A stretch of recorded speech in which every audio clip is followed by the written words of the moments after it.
Halo teman-teman, selamat datang di channel Putri Novel Audio. Jangan lupa subscribe ya. Terima kasih. Episode 59. Kita langsung pulang saja. Ya, tidak usah ke kantor lagi. Tawar Raka sambil menjalankan mobilnya keluar dari area parkir restoran itu. Kenapa terburu? Buru, ini masih siang. Lagian kata Mbok Yem aku telpon tadi. Ada mama di rumah. Rai aman kalau ada mama. Sarah memeluk bahu Raka, mengisyaratkan dia ingin bermanja dengan sang suami. Menggunakan kehadiran mertua kadang tak mengapa sekali-kali. Memangnya kamu mau kemana? Raka mengerutkan dahinya. Aku mau jalan. Jalan dulu denganmu. Aku kepikiran malah segera mengurungmu dalam kamar. Kukuk ini masih pening dengan yang cancel tadi. Astaga, kukuk ini benar deh. Sarah melotot pada suaminya yang masam mesem sendiri. Urusan itu bisa tidak dijadwalkan ke nanti malam saja? Tapi malam nanti, undurmu itu belum tentu tak bikin ulah lagi. Mumpung ada mama kita siang saja. Raka mengusulkan dengan serius. Ya, kukuk ngalah saja dulu sama anak. Masa memaksa sikon kalau tidak memungkinkan. Pokoknya siang ini aku mau pacaran dulu denganmu. Sayang. Asyikan pacaran di kamar. Loh, bujuk Raka dengan wajah jenaka. Sementara wajahnya serius menyetir. Jangan siang, sayang. Pokoknya aku mau dibawa jalan. Jalan dulu siang ini. Kamu jarang jalan berdua denganku. Nanti kalau aku jalan sendiri, dikira aku janda. Loh, digodain berondong. Mau goda Sarah dengan cemberut. Waduh, nyonya ini pakai ngancam segala pakai berondong. Raka nyengir melihat sang istri yang ngotot tak ingin cepat pulang. Papa kan lagi ke Jepang dengan Kak Edgar. Mama pasti tidak betah di rumah sendiri. Kita bisa bujuk mama menginap di rumah saja. Nanti malam Rai kita titipkan tidur dengan mama. Bagaimana kalau kita berdua menginap di hotel malam ini? Tiba ide cemerlang itu muncul di kepala Raka. Sedikit licik memang. Sarah hampir ngakak dibuatnya. Mereka berdua begitu alot seperti sedang menegosiasi bisnis. Hanya berdebat urusan kebutuhan kukuk yang mau pulang kandang. Terkendala baby undur yang suka membuyarkan niatan si kukuk untuk ibadah. Kamu tidak malu sama mama? Sampai begitunya, Sarah melotot tambah besar pada sang suami yang acuh saja dengan setirannya. Malu apanya? Orang minta izin berduaan dengan istri sendiri juga. Bukan minta izin sama pelakor. Mamaku itu pengertian lahir batin. Tapi aku ogah minta izin sama mama. Soal perizinan, aku yang mengurusnya. Nyonya, Anda jangan khawatir. Siapkan saja dirimu. Kita bulan madu 1 malam di hotel malam ini. Nanti Rian akan kusuruh reservasi 1 kamar suite untuk kita. Raka mengedipkan matanya pada sang istri. Sarah hanya geleng kepala. Sekarang kita kemana? Nyonyaku sayang. Kita ke salon sebentar. Abis itu kita berdua nonton bioskop. Bagaimana? Sarah bertanya.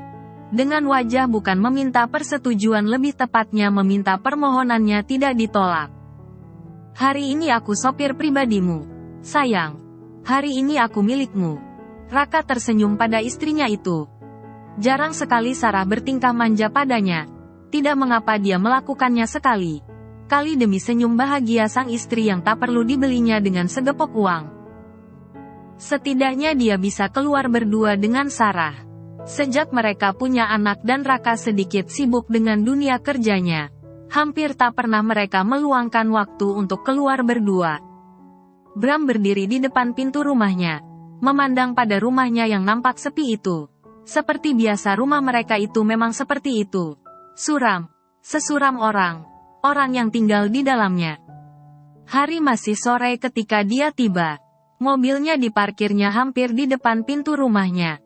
Saking tak sabarnya untuk bertemu dengan dia.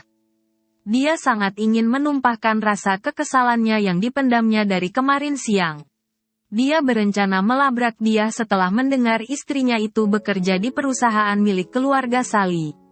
Keberadaan dia di sana telah membuat Sally mengamuk kepadanya 2 hari ini.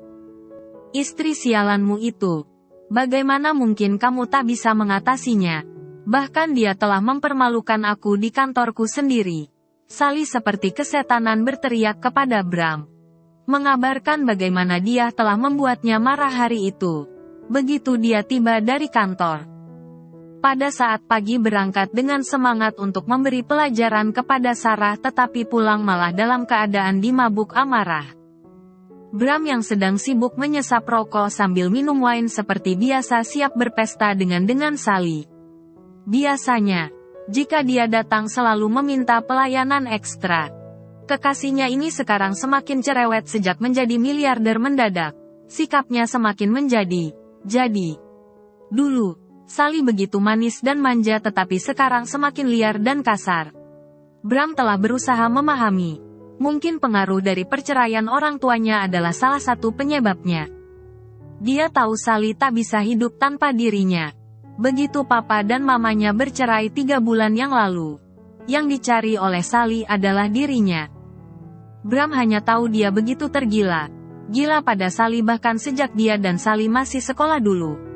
Adik kelasnya yang cantik, populer serta kaya ini dengan sifat keras dan manjanya benar-benar menarik hati Bram. Dia mengklaim bahwa Sally adalah miliknya. Dia tidak mempunyai kemampuan bagaimana bisa dia bekerja di sana? Bram tak bisa mempercayai apa yang didengarnya. Terakhir kali dia bertemu istrinya seperti perempuan gila dengan setengah telanjang bertengkar dengannya. Bram masih ingat benar mata dia yang berkilat itu seperti kerasukan. Menatapnya dengan tajam dan melawannya dengan tanpa rasa takut. Sampai hari ini dia masih bergidik. Selama ini, dia hampir tak pernah benar menyadari kehadiran dia sebagai istrinya. Karena sibuk dengan hidupnya, perasaannya. Dia hanya memandang dia sebagai perempuan murahan yang rela diperawaninya saat dia mabuk pada pesta kelulusannya yang bertepatan dengan pertunangan Sally. Kemudian, dia mengingat dengan begitu mudahnya dia tanpa suara ketika dia melamarnya menjadi pacarnya di sebuah kamar hotel.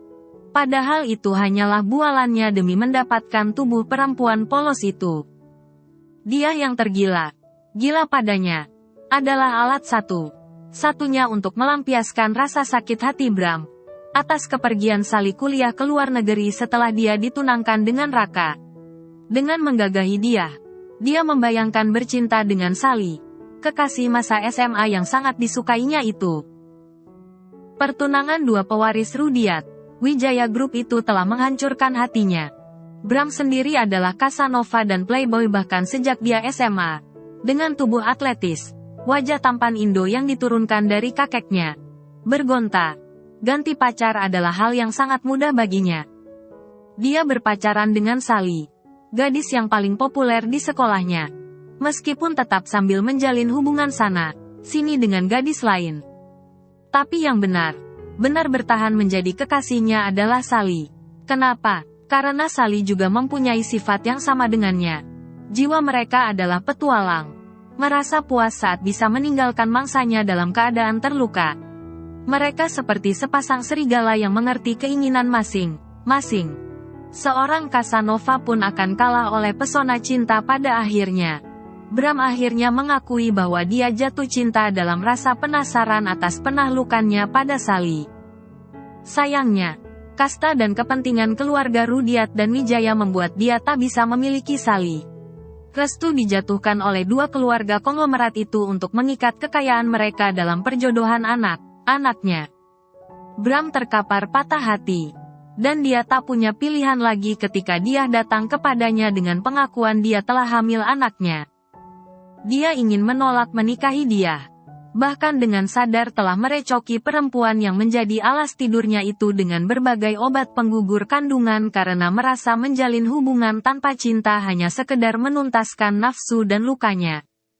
Tapi pada akhirnya, saat orang tuanya mengetahui hubungannya dengan dia, Mereka malah mengatur pernikahannya dengan dia dengan maksud memasung keliaran jiwa mudanya.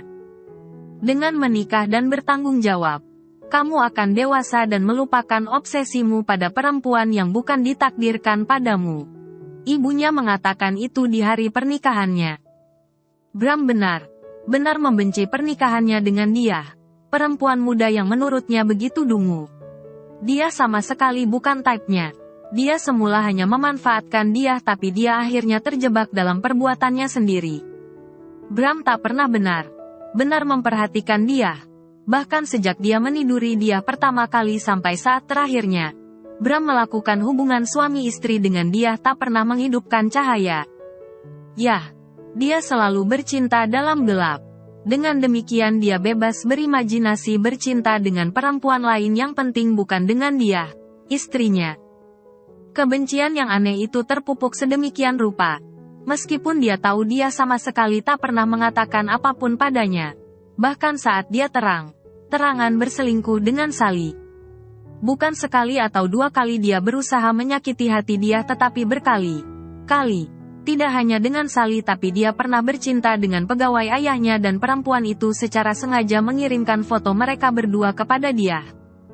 Tapi, dia tak bergeming. Dia diam, nyaris tanpa reaksi. Dia tidak protes. Dia tidak menunjukkan kemarahan apa-apa. Dia hanya memeluk anak mereka. Mungkin sesekali Bram mendapati dia menangis tapi Bram sungguh tak peduli. Dia tak berarti apa baginya. Menyakiti dia telah membuatnya candu. Dia seakan sedang menyakiti sisi gelap Sally. Menghempaskan dendamnya pada perempuan yang dia cintai pada raga orang lain. Bram benar sakit jiwa. Setiap melihat ketidakberdayaan dia, kepasrahan perempuan itu, dia benar puas seakan dia telah menyiksa Sally. Tetapi saat dia bertemu Sally, dia benar takluk sempurna. Dia sanggup melakukan apa saja demi perempuan itu. Tidak hanya mengajaknya lari di hari menjelang pernikahannya tetapi menjadikannya pasangan selingkuh sejatinya. Bram rela meninggalkan rumahnya, anak istrinya, menyakiti orang tuanya hanya demi memastikan Sally adalah miliknya utuh.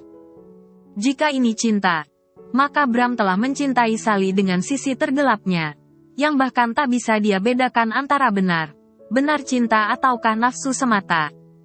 Sekarang, dia berdiri di depan pintu rumahnya, siap untuk memuaskan keinginan Sally, bertengkar dengan istrinya. Sally benar tak terima dengan kehadiran dia di dalam lingkup kantor perusahaan keluarganya.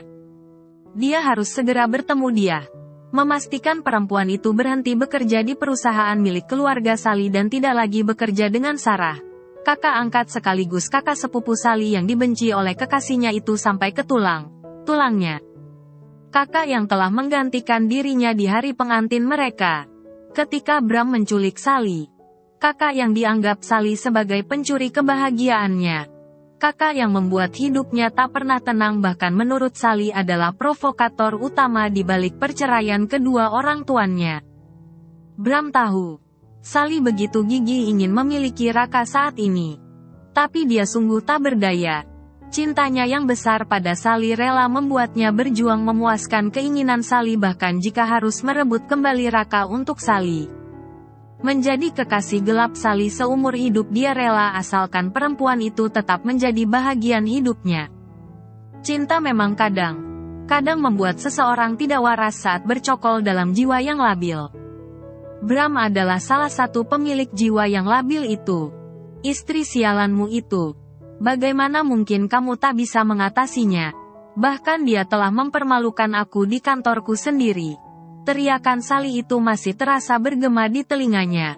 Berdengung sedari tadi memaksanya untuk mendatangi dia. Bagaimana mungkin dia ada di sana? Bram bertanya dengan bingung. Berdiri dari duduknya yang sepanjang sore ini berada di tempat tidur. Dia harus punya stamina yang kuat untuk membuat Sally melenguh puas di atas ranjang. Dengan demikian dia tidak perlu mendengarkan sumpah serapah yang keluar dari mulut Sally. Tapi aku baru saja bertemu dengannya. Dia bahkan bersekongkol dengan Sarah. Bagaimana bisa kamu tidak mengetahui hal itu? Sally benar meradang padanya. Wajah cantiknya itu kusut masai, cemberut dan kesal. Aku ingin kamu membuatnya keluar dari perusahaan itu. Teriak Sally lagi. Tasnya dilemparnya begitu saja bahkan hampir mengenai jidat Bram. Bagaimana caranya? Bahkan aku tak tahu jika dia bekerja di sana. Dalih Bram. Bukan berkilah tapi dia benar tidak tahu. Selama ini dia berada di dalam apartemen Sally. Hampir sepanjang malam dan sepanjang hari mereka berdua berada di atas ranjang. Hanya keluar kadang untuk makan atau menambah wine. Semua kebutuhan mereka di dalam apartemen mewah itu tersedia dari layanan delivery. Apartemen itu dibersihkan secara rutin tiap pagi oleh cleaning service. Jadi bagaimana dia tahu dengan kehidupan dia? Kamu suaminya. Masa mengatasi istri tololmu itu harus aku yang mengajarinya? Sally melotot galak pada Bram yang masih melongo menatapnya. Dengan raut bingung. Bukankah kamu tahu sendiri aku jarang pulang sekarang? Aku selalu diminta olehmu siaga bersamamu. Supaya jika kamu memerlukanku aku selalu standby. Tanya Bram sambil mengernyit dahinya. Tapi, kamu tetap suaminya, kan? Tuding Sally dengan jengkel. Kamu ingin aku melakukan apa? Bram balik bertanya. Pulang dan ancam dia kurang ajar itu untuk keluar dari perusahaan. Berhenti bekerja pada Sarah. Aku tak tahan jika harus bertemu dengannya. Sally mendengus dengan mimik kesal yang luar biasa. Dia itu bodoh. Kenapa kamu menjadi terlihat begitu terganggu dengan kehadirannya? Biar saja dia di sana. Bukan urusan kita. Bram benar tak yakin sosok dia itu menjadi begitu mengusik Sally. Dalam hal apapun menurut Bram, Sally unggul dan di atas segalanya dibandingkan dengan dia. Dia sangat mengganggu mataku. Sangat menggangguku. Aku tak menyukai istri brengsekmu itu. Aku membencinya. Aku tidak mau melihatnya lagi. Sekali lagi Salky berteriak. Begitu menuntut untuk Bram memperingati istrinya itu dengan keras dengan alasan kebenciannya itu. Bram tak habis pikir. Entah mengapa Sally menggila karena kehadiran dia. Yang selama ini dia tahu benar begitu lemah, pasrah dan tak berdaya. Perkara dia bisa bekerja di perusahaan itu, Bram yakin hanya menjadi OB atau sekelas cleaning service. Mengingat dia tak punya pendidikan apa. Dia hanyalah perempuan dungu yang kebetulan menyandang status menjadi istrinya. Mungkin dia sedang beruntung sehingga bisa bekerja di sana. Meskipun cara masuknya masih merupakan misteri bagi Bram. Kenapa kamu begitu sewot dengan perempuan tak penting itu? Kamu cemburu pada dia? Jangan aku seujung kuku pun tidak cemburu padanya. Aku hanya sangat membencinya. Aku tidak menyukainya. Bram menaikkan alisnya. Mendekati Sally berusaha menenangkannya. Biasanya pelukan dan ciuman akan membuat kemarahannya mereda. Jangan menyentuhku. Sally berteriak dengan wajah merah padam. Mundur beberapa langkah menghindari Bram. Aku ingin kamu memberi pelajaran pada istrimu itu. Membuatnya tak pernah kembali ke kantor itu dan menjadi kacung Sarah terkutuk itu. Aku tak peduli bagaimana caramu melakukannya. Aku hanya ingin dia tak pernah muncul lagi di depanku. Teriakan terakhir itu sebelum Sally meninggalkannya sendiri sepanjang malam hingga siang tak pernah kembali. Mungkin seperti biasa jika mereka bertengkar maka Sally akan kembali ke rumah mamanya. Tapi dia tak pernah melihat Sally semurka ini. Menyebut nama dia di depannya. Hanya sebuah pesan singkat di wanya. Aku akan pulang jika kamu telah membuat istrimu itu menangis dan keluar dari pekerjaannya. Alasan itulah mengapa dia berdiri dengan wajah sebeku es kutub utara di depan pintu rumahnya sendiri. Sementara hatinya tiba dilanda bimbang. Pintu itu terbuka perlahan dan Bram menatap terpana pada siapa yang kini berdiri di sana. Dia berdiri anggun di balut dress flower dengan motif bunga besar dalam background hitam yang begitu kontras dengan kulit putihnya. Modelnya sederhana tetapi terlihat begitu mencolok saat dikenakan oleh dia. Dia layaknya seperti sedang menunggu seseorang. Yang membuat Bram hampir tak berkedip. Istrinya itu bahkan hampir tak dikenalnya. Rambut panjangnya yang biasa dikuncir seadanya di belakang tengkuk itu tergerai dalam potongan layar modern yang anggun dan modern. Wajahnya sebening pualam, begitu berkilau dan glowing dalam pantulan cahaya senja yang membias jingga. Dia berdiri tidak dengan wajah suramnya yang kaku seperti biasa dilihatnya, tetapi sebaris senyum menghias bibirnya yang merah muda, begitu manis tanpa beban. Andai dia tak kenal dia, maka dia benar tak yakin jika itu adalah dia, istrinya. Dia terlihat jauh lebih muda dari selama ini dia ingat. Kenapa hanya berdiri di sana? Tidakkah Mas ingin masuk? Tanya dia memecah sunyi begitu tenang dan lugas. Bram masih tercengang di tempatnya. Dia tak pernah terpesona pada dia seumur hidupnya.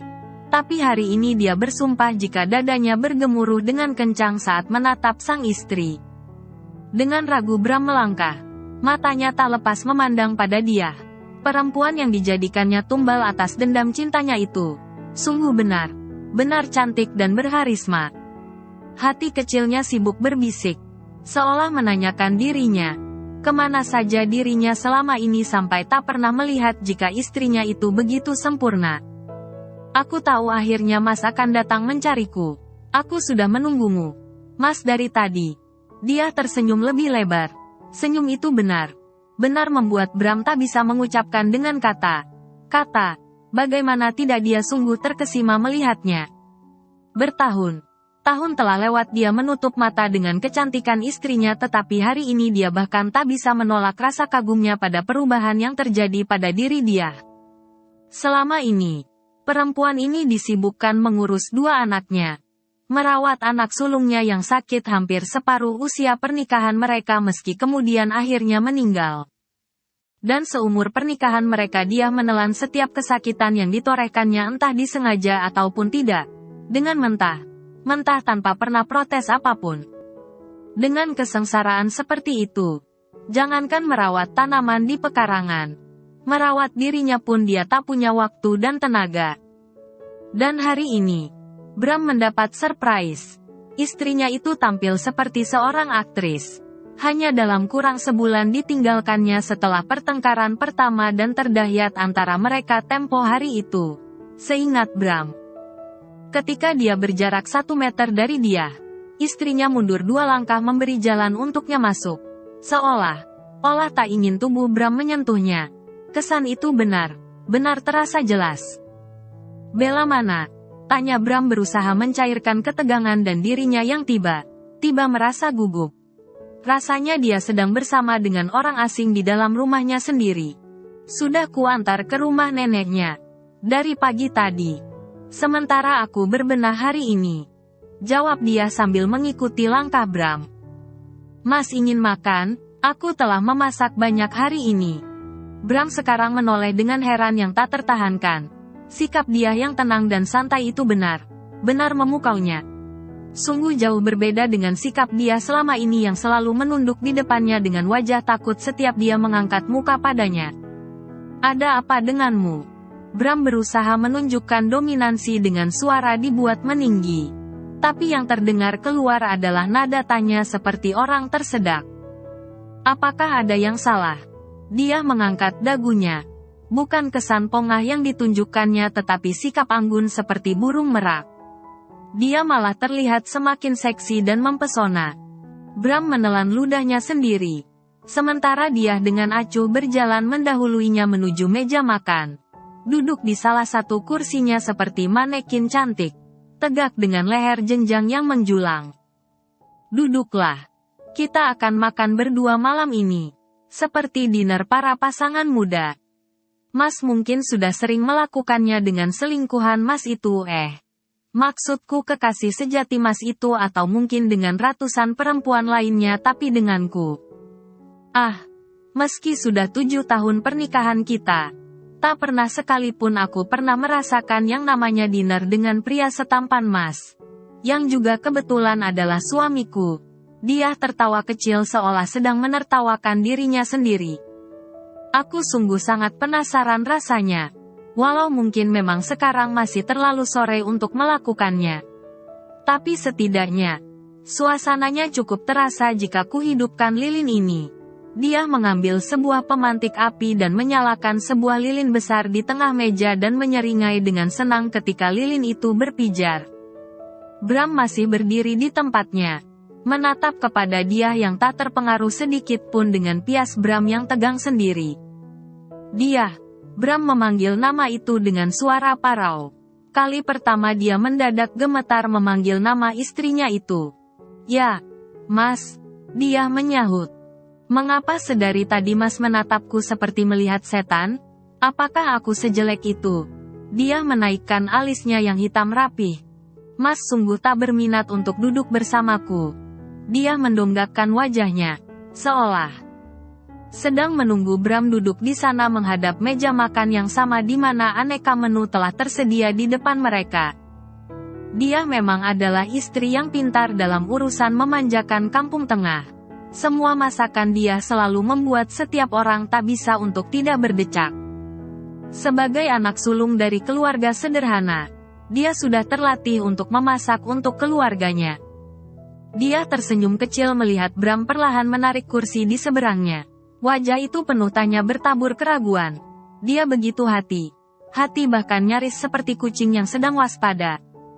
Seharusnya dia datang tadi meneriaki dia seperti rencananya. Memakinya dan mempertanyakan mengapa dia dengan kurang ajar bekerja tanpa seizinnya. Bersambung dulu ya teman-teman.